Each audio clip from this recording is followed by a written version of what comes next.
Šiandien šitoj laidoj pradėsim pasakojimą. Tai dabar apie patį trapą papasakosiu, ko nerekomenduoju ir ką teko įsitikinti. Dar toksai dušo remontas, kuriame buvo panaudotas epoksidinis glaistas. Čia va, tarkim, ant plytelės ir jos kraštinė. Dar vienas dalykas, aptarsiu pagrindinės klaidas, kurios lemia blogą instaliaciją plytelių.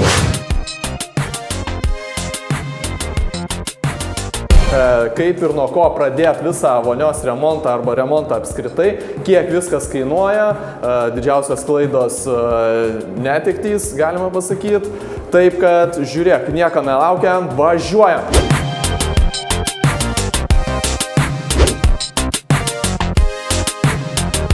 Toksai dušo remontas, kuriame buvo panaudotas epoksidinis glaistas ir paprastas glaistas. Tai epoksidinis glaistas, jisai nusiplovė su vienos dienos chemija, tai gaunas taip, kad yra vienos dienos chemija ir yra 2 dienų chemija. Tai gaunas taip, kad vieną dieną tu nuplauni, suformuoji siūlę, o antrą dieną ateini, nuimi riebalinį sluoksnį. Tai kadangi vienos dienos chemija labai paprastas naudojimas, štai mato kaip ir dabar, paėmiai, užtepėjai epoksidinį glaistą, jam nespėjus uždžiūti, tai būna dažniausiai iki pusės valandos arba, taip iki grubiai 40 minučių, bet geriau šiek tiek anksčiau pasidaryti nuplovimą. Paėmiai, užpylį chemijos ant siūlės švarios ir gaunasi su paprastu šiltu vandenuku gali nuplaudinėti.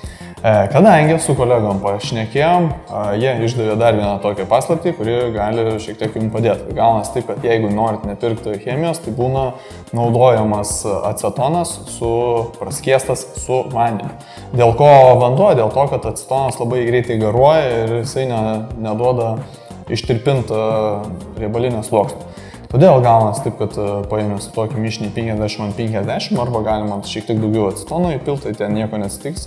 Taip, atmirkius siūlę galima nuimti riebalinį sluoksnį. Kadangi tas riebalinis sluoksnis yra nelabai kaip gerai, jeigu palauki per daug ir panašiai, gali jisai pridžiūti prie pačių plytelių. Čia buvo naudota kerakolas, dabar Epoxy Pro valiklis, dėl ko aš nerekomenduoju cerezito. Tai ką galima blogiausia padaryti savo remontui, tai galima nusipirkti cerezitą, dėl ko aš pasakiau, kad nepatinka, dėl to, kad jisai atšokinėja silikonas nuo sienų, spalva nesutampa, sunku užtepti, sunku dirbti, neįmanoma praktiškai gražiai tvarkingai padaryti. Todėl šito aš dalyko jums nerekomenduoju. Vienas esminis dalykas, kadangi nežinom, kaip nusiplauna epoksidinis glaistas, buvo bandytas daryti mėginukas ant pačios plytelės, nes ką blogiausia galima padaryti, tai išsitepė į visą paviršių ir tada pamatai, kad mes turim bėdą. Tai gaunasi taip, kad jis nenusivalo ir nenusplauna, todėl geriausia pabandyti ant pačios plytelės mažiuko gabaliuko. Dėl viso ko paėmėm, užsiklijavom lipninę juostą tas siūles, kad kuo mažiau išterliot paviršius. Tai gavosi taip, kad tos lipnios juostos visiškai neprireikė, bet geriau vieną kartą užsidėtą lipninę juostą, negu ten 100 kartų gailėtis. Ir visa kita, jau kaip žinot, nusiplovė, viskas gerai. Siūlės atrodo juodos, tvarkingos, gražios ir viso labo užtruko tik tais vieną kartą. Tai nereikėjo važiuoti antrą kartą, ten antrą dieną nuplaudinėti riebalinio sluoksnio. Taip kad jeigu kas, galite patys išmėginti, viskas yra gerai, jeigu naudositės mano patarimais.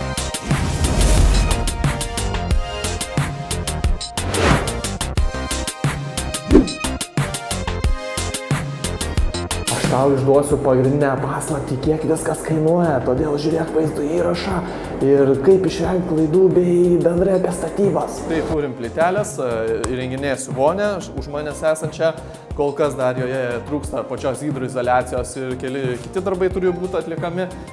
Taip, nuo ko pradėti? Paslaptis yra labai aiški. Tai štai paprastai ir aiškiai pradėk nuo pradžių ir pradėsim nuo pačios hidroizoliacijos ir paruošimo.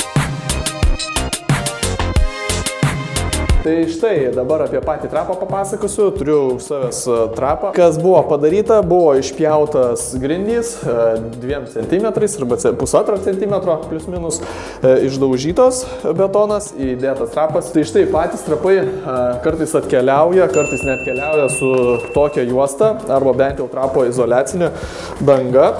jinai užsideda ant pačią trapą idealiai išpjautą, tai gaunasi taip, kad reikia patrumpinti iš kairės iš dešinės arba tenais pagal esamus matmenis. Jeigu pas tave trape nebuvo šito manžeto, nesijaunink, galima nusipirkti senukose tokį guminį kvadratiniam trapam pasiimti, pasiemi kokius 2-3 lapus, nes tie lapeliai būna po 20-30 cm ir užsidėjęs čia gaunasi tavo viskas gerai. Tai jeigu norėsi išmokti plytelių dėjimą, sekantį vaizdo įrašą beje ruošiu, kaip klijuoti plyteles ant esamų plytelių. Taip kad jeigu įdomu, galite sekti mano Patreoną, Contribui, tenais įdėsiu vaizdo įrašą, galėsite įsigyti jį vienkartiniu būdu ir taip jį peržiūrė, išmokti kažką naujo ir naudingo. Tai štai hidroizoliacija, kad niekas nesakytų, jeigu jau kas gamintoją atpažįstat, kadangi čia nėra mokamos reklamos, todėl gamintojas yra paslėpiamas. Jeigu kas domina, rašyk, skambink, paklausk, ką geriau naudoti. Tada reikia hidroizoliacinės juostos, bet kadangi didžiausiai įvairovė yra su pačiom plytelėm, tai būna sunku jas įsirinkti, jų visokiausių raštų, spalvų ir panašiai. Jeigu kas, galima rekomenduoti kalibruotas plytelės, kitaip vadinamas rektifikuotas. Tai tuo skiriasi, kad čia, va, tarkim, ant plytelės ir jos kraštinės yra 90 laipsnių kampas. Tu gali patikėti? Ne, aš tai negaliu patikėti, nes iš tikrųjų dauguma plytelių tokio kampo neturi. Tai ką reiškia, nori siūlės 2 mm, pasidaro 3, nori 1,5 mm, pasidaro 2 mm arba ten daugiau, 2,5. Tai va, vienas toks dalykas, dar dėl patikimumo ir ilgamžiškumo, plytelės rekomenduočiau nusipirkti bent jau 8 mm. Noriu pasidalinti su tavim pačiu geriausiu įrankiu nešiojant plačias plyteles arba plokštes ir panašiai. Tai turiu automatinį vakuuminį pritraukėją. Štai. O, dėžutė labai gera, labai gražiai atrodo kaip meistras, lagaminą atsidarai. Tenais vakuuminis pritraukėjas, jisai supakuotas. Čia, kadangi turiu naują, gali įsigyti iš manęs, jeigu kas parašai, komentarė atsiliepi. Aš tikrai kreipsiu dėmesį, atrašysiu. Gavęs taip, kad laiko 150 kg, nu, bent jau taip teigiama. O iš tikrųjų tai nežinau, 150 su viena ranka aš tikrai net nepakeliu, tai nežinau, tu jeigu pakeli, tai gali pabandyti. Gaunas taip, kad šitas vakuuminis pritraukėjas tinkamas tekstūriniams paviršiams ir lygiems. Nes yra vieni pritraukėjai naudojami tekstūriniams, kiti lygiems. Tekstūriniams pritraukėjai turi didelės storas gumas čia ir kuo daugiau. Čia gaunas 3 sluoksnių gumos, tai dar geriau sandarina patį paviršių, nes vienos gumos, tarkim, silikonė, ten tie nesilikoniniai paprastos gumos gaunas taip, kad jie neužsandarina labai gerai. Pagrindinės klaidos klijuojant plyteles, tai numeris 1 yra netinkamas pagrindo paruošimas. Pagrindas turėtų būti sausas, švarus, lygus, nedulkantis, neriebaluotas ir panašiai. Jeigu turim kažkokius riebalus, kurie trukdytų sukibimą arba pagrindas nėra stabilus, jisai netvirtas, tai pavyzdžiui būna tinkas, tas tinkas yra atšokęs nuo seno paviršiaus ir jisai barška. Tai jeigu tas tinkas yra atšokęs, reikia pagrindą pasiruošti. Ir visa tai lemia prastą sukibimą su pagrindu, ko pasekoje jos plytelės neprilimpa, gali ir atšokti. Sekanti klaida – neteisingas klijų pasirinkimas. Skirtingos plytelės, skirtingai klijų mišiniai turi būti parinkti. Akmens masės plytelėms rekomenduojami skystesni arba elastiškesni plytelių klijai. Tarkim, galima išskirti sienas ir grindis. Tai vat, skirtingos plytelės, skirtingi ir klijai. Trečioji ir ganėtinai dažnai pasitaikanti klaida yra per didelis arba per mažas klijų kiekis. Sako, kodėl, didesnis kiekis, tai čia gerai, o gerai prilips. Ne, pasirodo. Per mažas klijų kiekis negarantuoja tolygaus prikibimo prie pagrindo, o per didelis padaro plytelės nelygias. Taip kad teisingas klijų pasirinkimas, jų sluoksnis lemia į gerą rezultatą. Pat ketvirtoji klaida – nelygus klijų paskirstimas arba netolygus. Jeigu turim dantytą mentelę, tai klijai turėtų būti su jie ir paskirstyti, bet ne visą laiką taip išeina.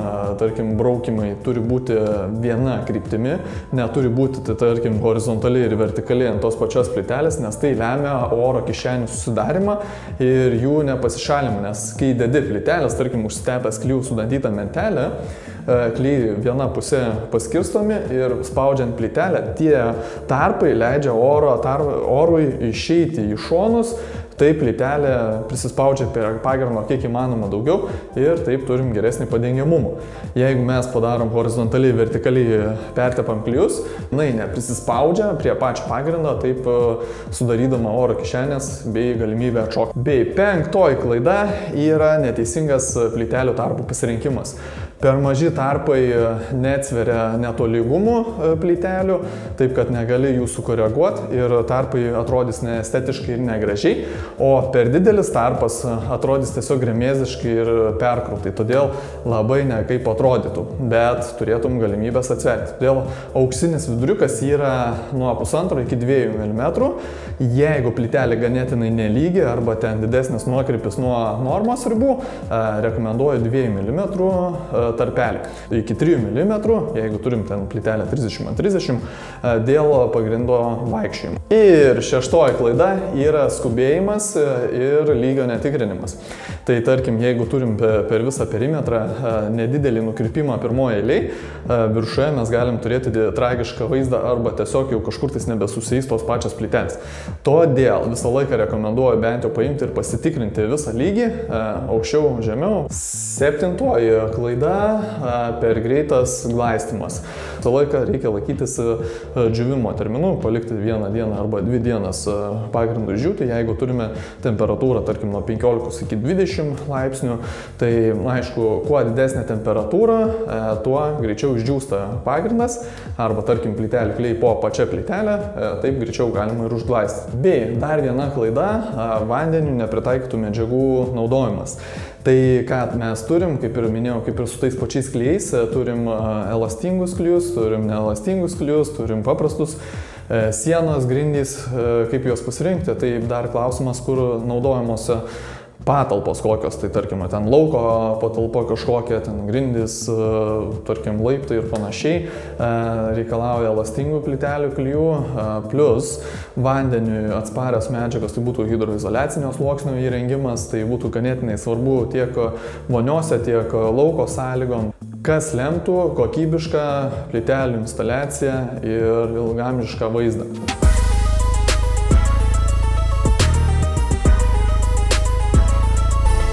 Viena paslaptis aš tau pasakysiu, dėžutės, kai darai, reikia visą laiką atkreipti dėmesį, kad viskas būtų 90 kampų kiek įmanoma, nes dažniausiai būna šitie kraštai užkelti arba nuleisti o vaikyti prasideda daugiau bėdų negu reikia, todėl bent jau kai aš darausi, tai darausi taip, kad būtų įmanoma čia 90 kampas.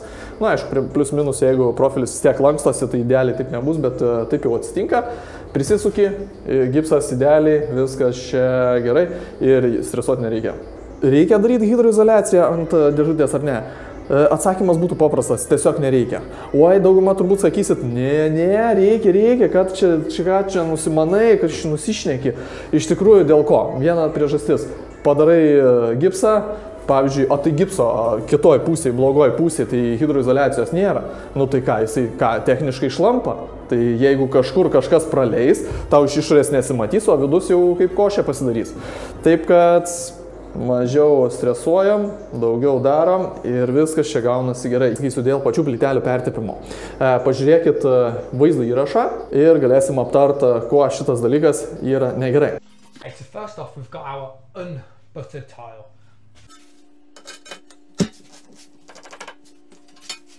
And now we're going to butter this tile.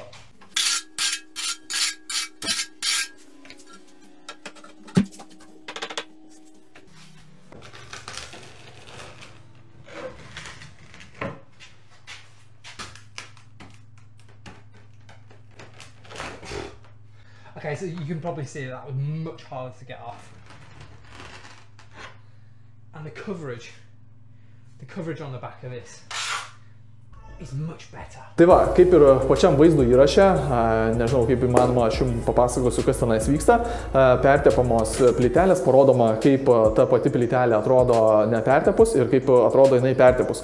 Kuriuose pertepta plytelė tiesiog prisispaudė, va šitose vietose prisispaudžia, o kitose vietose matosi nepilnas padengimas, nes nematau aš likučių plytelės klijų ant pačios plytelės perneštų. Todėl, kas prisispaudė, matosi akivaizdžiai, kitose vietose tiesiog lygu.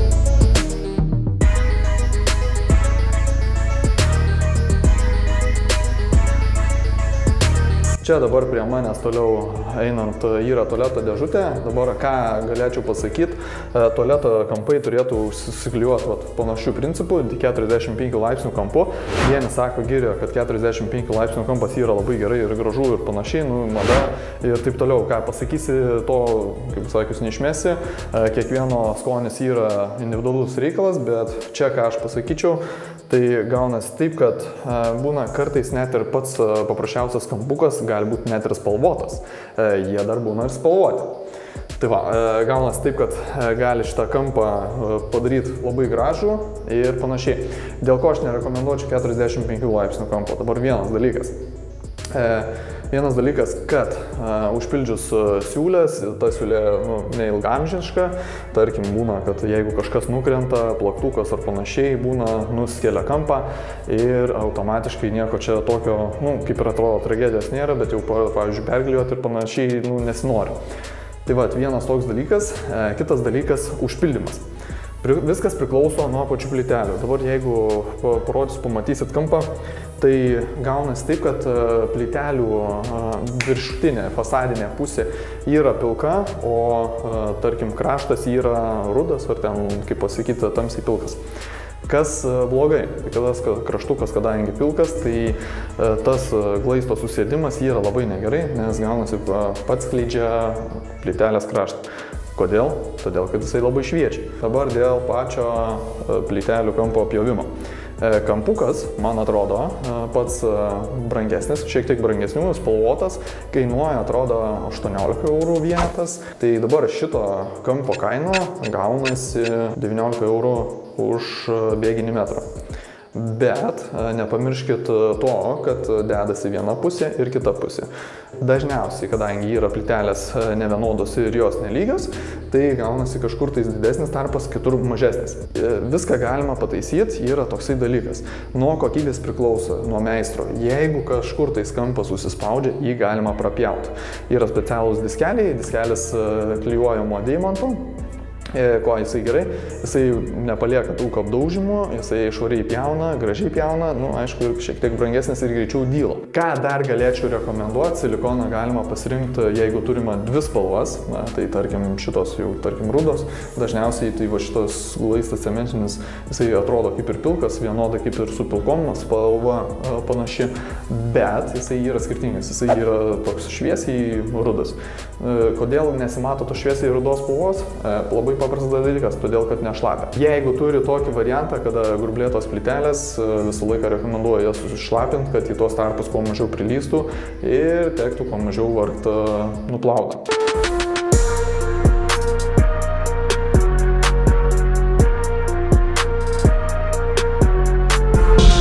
Turiu vieną tokį neblogą pavyzdį. Šita vonia klijuota ne manęs, buvo palikta viena eilė plytelių ir grindų ir buvo skambutis toksai man tiesiog prašymas padėti suklijuoti tą vonią, nes žmogus pats darėsi. Todėl yra kelios klaidos, kurios vedė prie tam tikro vaizdo. Siūlės nesueina, jos prasiskiria viena į vieną pusę, kita į kitą pusę ir automatiškai šiek tiek nekaip gaunasi. Todėl gavos taip, kad plytelės turim čia keramikinės, nekalibruotas ir panašiai, tos pigesnės, todėl gali būti, kad ir dydžiai jų gali šiek tiek skirtis. Ant milimetro ar kažkas tokio panašaus, taip kad labai nesigąskit, jeigu turi tokį variantą, neįgudusiai akiai, būna sunku pastebėti tokius dalykus ir jeigu tu pastebėjai, tai tu turi kalibruotas plytelės, tarkim, į vieną pusę pasukinėti, kad jos bent jau vizualiai matant atrodytų vienodo kalibro. arba panašaus kalibro.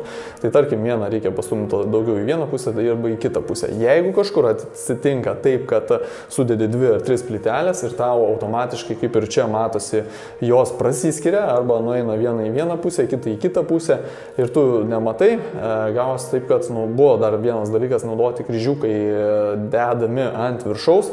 Tai tą siūlę jau paslepia ir neleidžia pamatyti pačios siūlės. Tai tarkim, gali netyčia šiek tiek plytelės pastumti, tu uždėjęs tą kryžiuką, jo niekaip nepamatysi. Tai kitas dalykas, kelios tos klaidos. Dar vienas dalykas, kadangi naudojami kryžiukai tam tikros formos, kurie uždengia siūlę, turint tam tikrus netitikimus plytelių, tu, tarkim, gali vieną pusę pastumti, kitą paleisti ir gaunas taip, kad tavo visa siūlė nuvažiuoja į šoną. Arba labai didelis skirtumas, laiptai gaunasi. Kitas dalykas – horizontas. Jeigu horizontas nebuvo lygiai išmatotas ir buvo sudėtas plytelės pačios pirmutinės iki tam tikros vietos, tada gaunas taip, kad plytelių siūlės viršuje arba apačioje atitinkamai gali skėstis arba plėstis. Dažniausiai tai būna apačioje padaroma suspaudžia jos, o viršuje jau jos pradeda skėstis. Tai kaip ir matosi, tam tikrose vietose jos biški nuvažiuoja. Kadangi dar galima tokį dalyką ištaisyti sukalibruojant plytelės, kalibruotas perkant, naudojant, tai tokios bėdos kaip ir neturi, bet su šitom reikia šiek tiek daugiau įgūdžių.